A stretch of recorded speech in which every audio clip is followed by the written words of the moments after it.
Hello everyone. Welcome to गणित अंक। बच्चों, क्लास 11th का एक और चैप्टर नया हम शुरू कर रहे हैं आज रिवाइज करना। वो है परम्यूटेशंस एंड कॉम्बिनेशंस। राइट, ये क्लास 11th के जो सीईटी में चैप्टर्स आते हैं ना 10, उसमें से 7th टॉपिक है। ठीक है, अब बस 3 ही रह गए इसके बाद। यस सर, हम कंप्लीट करने की तरफ चल रहे हैं। चलो, इसी के एग्जाम्पल्स हम दोपहर में 4 बजे यूट्यूब लाइव करेंगे ना, कितने बजे? 4 PM को इसी पे एग्जाम्पल्स करेंगे जो हम कॉन्सेप्ट्स आज रिवाइज कर रहे हैं। ठीक है, तो कौन कौन से कॉन्सेप्ट जो हमें रिवाइज करने हैं एक क्वेश्चन सॉल्व करने के लिए परम्यूटेशन कॉम्बिनेशन का? फैक्टोरियल नोटेशन क्या होता है देखेंगे, addition principle, multiplication principle, permutations क्या होता है, ऑब्जेक्ट रिपीट होने पे क्या होता है, कुछ स्पेशल परम्यूटेशंस है, सर्कुलर कॉम्बिनेशंस, और फिर कुछ जुगाड़। ये सारा हम कवर करेंगे। बच्चों, कॉन्सेप्ट को रिवाइज करने से पहले बता दूं कि अगर आपको डिटेल्ड वीडियो चाहिए, क्योंकि मैंने ये टॉपिक डिटेल्ड पढ़ाया है, तो डिटेल्ड वीडियोस भी इस चैप्टर पे अवेलेबल है। क्योंकि कुछ बच्चे हैं जो सर कहते हैं पीएनसी मेरा बहुत वीक है, तो आप पूरे आराम से समझाया हुआ डिटेल्ड वीडियो देख सकते हैं। लिंक्स जो है मैं डिस्क्रिप्शन में या पिन कमेंट में डाल दूंगा, या आप इसी प्लेलिस्ट में परम्यूटेशन कॉम्बिनेशन ढूंढ सकते हैं। ठीक है, तो डिटेल्ड वीडियो भी है। इस वीडियो में तो हम सिर्फ कॉन्सेप्ट्स को क्या करेंगे, रिकैप करेंगे, रिवाइज करेंगे एकदम क्विकली। ठीक है, 10 मिनट में जितना हो सकते हैं अच्छे से। शुरू करें। यस, पहली बात है फैक्टोरियल नोटेशन। तो क्या होता है फैक्टोरियल नोटेशन? तो एन फैक्टोरियल, जिसको हम ऐसा भी लिखा जाता है, it is nothing but product of n natural numbers from 1 to n। जैसे 1 into 2 into 3 into 4 into is an factorial. ठीक है, अगर मैं इसी को बताऊं, जैसे 1 फैक्टोरियल है 1 है ना, 2 फैक्टोरियल क्या होगा? तो 1 into 2 मतलब 2 into 1 भी लिख सकता हूँ, which is 2। 3 factorial will be starting from 3 और अप टू 1, तो 3 into 2 into 1 6। 4 factorial 4 into 3 into 2 into 1 which is 24, है ना। आप याद रख सकते हैं सारी वैल्यूज। कहाँ तक याद रखनी चाहिए सर? मुझे लगता है 7 तक याद रखनी चाहिए आपको, है ना। उसके बाद के जो है, ठीक है, वो जरूरी नहीं है। 6 फैक्टोरियल क्या होगा? 6 into 5 into 4 into 3 into 2 into 1, तो वो हो गया 720। ठीक है, 7 फैक्टोरियल क्या होगा? तो 7 फैक्टोरियल तक 7 into 6 into 5 into 4 into 3 into 2 into 1, तो ये होता है 5040। यहाँ तक आप याद रखिए। तो 1 factorial, 2 factorial, 3 factorial, 4 factorial, 5 factorial, 6 factorial, 7 factorial की वैल्यूज क्या है ना, बहुत बार कैलकुलेशंस में हमें काम आएगी। ठीक है बच्चों, तो अब कुछ इंपॉर्टेंट पॉइंट। पहला, एक्सेप्शन। 0 फैक्टोरियल इज 1, ये एक्सेप्शन है ना। बाकी सारे फैक्टोरियल नेचुरल नंबर्स के लिए, लेकिन एक जीरो ही एक्सेप्शन है। 0 फैक्टोरियल 1 होता है बेटा, याद रखिएगा। दूसरी बात, अगर आपने ध्यान दिया होगा 5 फैक्टोरियल को हम 5 into 4 into 3 into 2 into 1 लिख रहे हैं बेटा। तो यार ये 4 into 3 into 2 into 1 तो 4 फैक्टोरियल होता है ना, तो हम इसको हमेशा ऐसा लिख सकते हैं। तो द पॉइंट हियर इज, हर बड़े नंबर को हम छोटे फैक्टोरियल में लिख सकते हैं, और ये हमें काम आता है सिंप्लीफाई करते वक्त। एन फैक्टोरियल को हम लिख सकते हैं n into n-1 फैक्टोरियल। जहां रुकना है ना, वहां हम इस फैक्टोरियल को डाल सकते हैं, गढ़ा सकते हैं, एंकर को लगा सकते हैं। ठीक है, तो हर बड़े नंबर को हम छोटे नंबर के फैक्टोरियल में लिखा जा सकता है, depending upon the calculations. Calculation करते वक्त बड़े काम आता है ये। ठीक है, तो फैक्टोरियल नोटेशन के बारे में ये सारी चीजें हैं जो हमें पता होनी चाहिए। ठीक, यस सर। चलो गुड, तो फैक्टोरियल नोटेशन खत्म सर। सेकंड जो पॉइंट है वो है काउंटिंग का प्रिंसिपल। एक होता है मल्टीप्लिकेशन रूल। क्या होता है sir? If an operation can be performed in m different ways, following which a second operation can be performed in n different ways, then the whole operation can be performed in m cross n different ways। क्या मतलब हुआ? Latest से हमारे पास first task है, first step है task का, जो हम 4 तरीके से कर सकते हैं।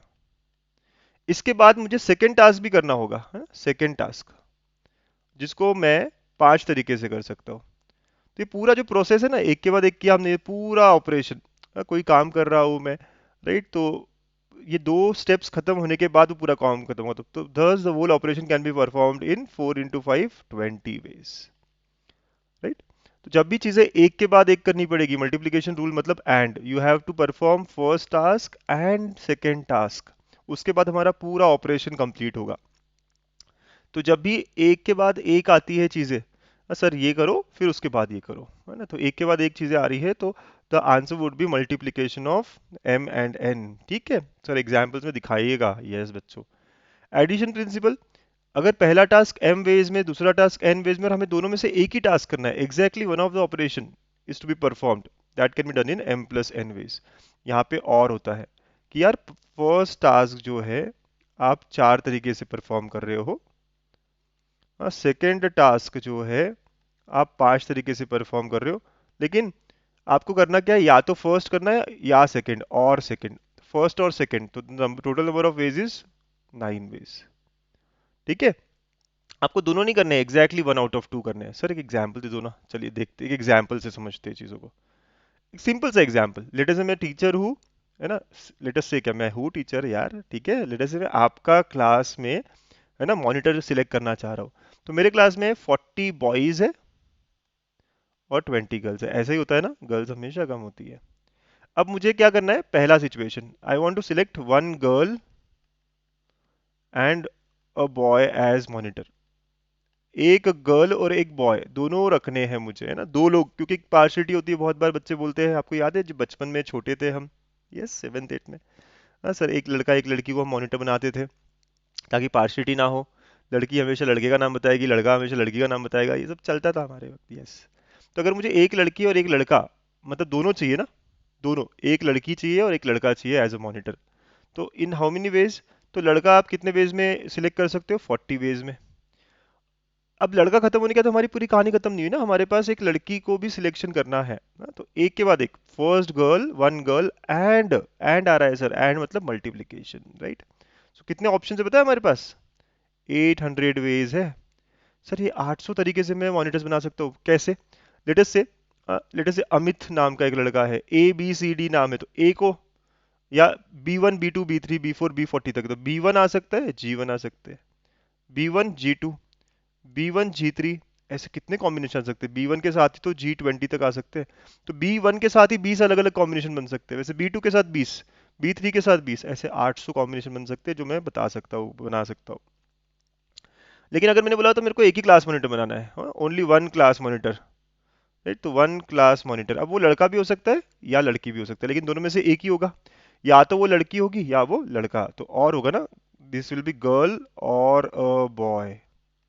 ठीक है, तो और आ गया सर, तो कितने तरीके हो गए, 60 तरीके। कैसे, या तो वो B1 होगा, B2 होगा, B3 होगा, B40 तक कोई भी हो सकता है, या फिर G1 G2 G20 तक कोई भी हो सकता है, तो मेरा 60 ऑप्शन है।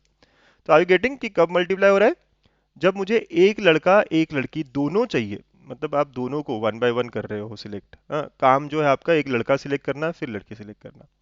तो ये होता है हमारा प्रिंसिपल ऑफ काउंटिंग, कभी हम मल्टीप्लाई करेंगे कभी हम ऐड करेंगे, और डिपेंड करता है कि हमें क्या चाहिए कैसा चाहिए, क्वेश्चंस में हमें और समझेगा बच्चों। अब नेक्स्ट बात है परम्यूटेशंस। तो परम्यूटेशन होता क्या है, अगर सिंपल वर्ड में बताऊं मैं, तो परम्यूटेशन का मतलब है arrangement, it is arrangement of number of things taken some और all at a time. Order is important here, ठीक है, तो अरेंजमेंट होता है। तो अब यहाँ पे ऑब्जेक्ट्स कैसे दिए ना उसके ऊपर डिपेंड करता है, ठीक है। तो अगर ऑब्जेक्ट्स डिस्टिंक्ट है, मतलब कोई ऑब्जेक्ट रिपीट नहीं हो रहा है, तो let us say I want to arrange arrange are distinct object, different objects out of n, objects out of n distinct objects. Again r should be less than और equal to n, है ना, ये तो एक है ही situation. तो it can be done in NPR, कितने वेज में, NPR वेज, ठीक है। तो अगर मुझे n में से r ऑब्जेक्ट्स को अरेंज करना है, तो it can be done in NPR ways which is n factorial upon n minus r factorial, ठीक है। अगर एग्जाम्पल ले, तो लेटर से मेरे पास 10 लोग थे और मुझे 10 में से 3 को अरेंज करना है, तो I can do it in 10p3, तो आंसर क्या होगा, 10 factorial upon 10 minus 3 factorial, which is nothing but 10 factorial upon 7 factorial. इसको सॉल्व कर लेंगे हम, ठीक है। कैसे करते हैं सर, वो हम शाम को 4 बजे मिलने वाले हैं ना, ये उसके लिए कुछ छोड़े। अगर बेटा मैं सबको सब अरेंज करना चाहता हूँ, all at a time, I want to arrange all at a time, सबके सब, तो thus it can be done in NPN veg.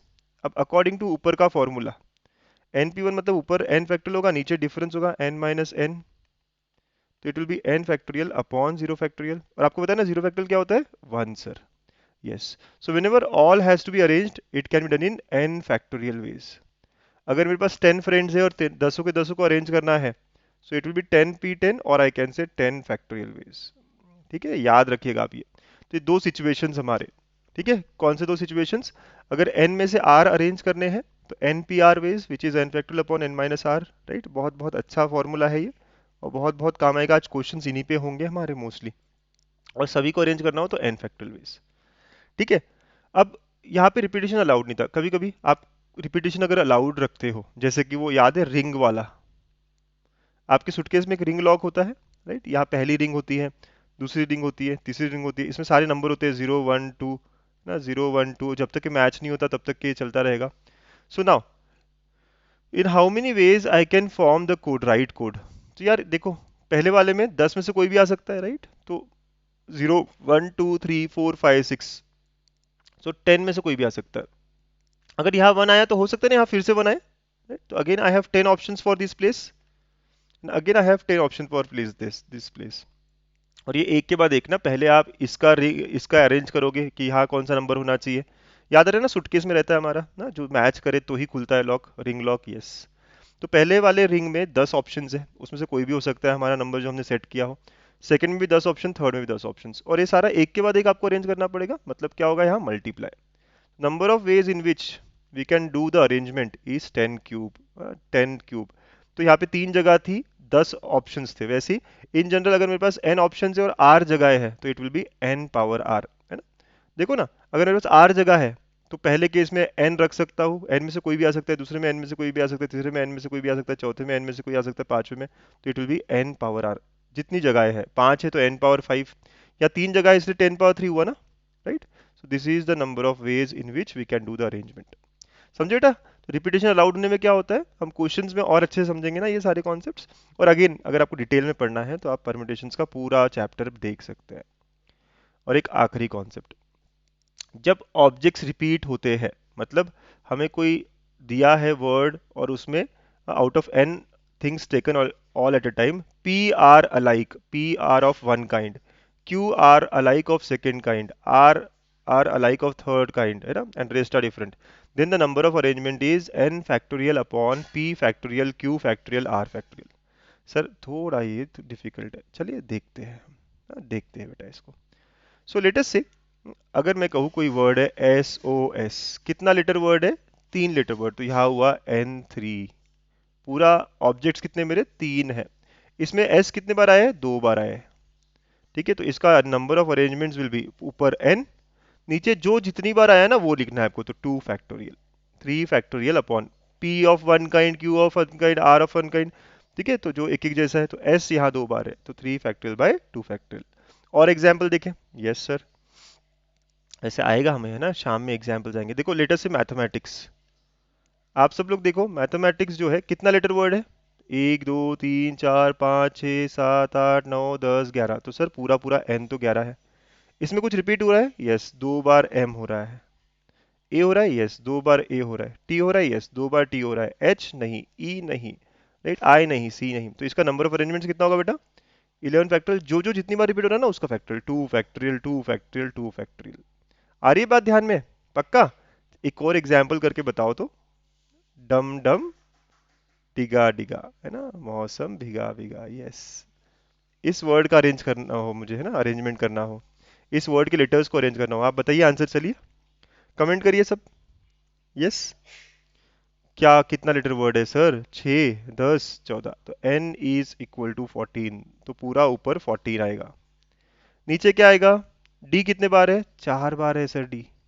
फिर u 2 बार है u, m 2 बार है, i 2 बार है, g 2 बार है, a 2 बार, जो जितनी बार आ रहा है ना उतना हमें नीचे फैक्टर लिखना है। तो मतलब क्या, 4 फैक्टोरियल, 2 फैक्टोरियल u का, 2 फैक्टोरियल m का, 2 फैक्टोरियल i का, 2 फैक्टोरियल g का, 2 फैक्टोरियल a का। सर इसको कैलकुलेट कैसे करेंगे, डोंट वरी, ऑप्शन में आपको ऐसा ही दिया होगा, है ना, एज इट इज दिया होगा, बहुत ज़्यादा कैलकुलेशन आपसे नहीं करवाएंगे।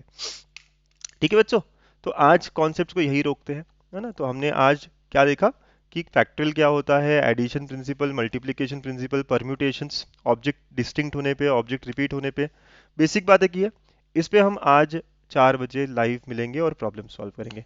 तब तक के लिए अगर आपको लगे कि ये थोड़े टफ जा रहे हैं मुझे कॉन्सेप्ट्स, तो आप जाइए और यूट्यूब पर ही इसी प्लेलिस्ट में आपको परम्यूटेशंस का पूरा डिटेल्ड चैप्टर मिलेगा, उसे देखिए, उसे रिवाइज करिए, है ना। एक क्वेश्चन इसका हमें करना ही करना है। चलो, thank you everyone, bye bye.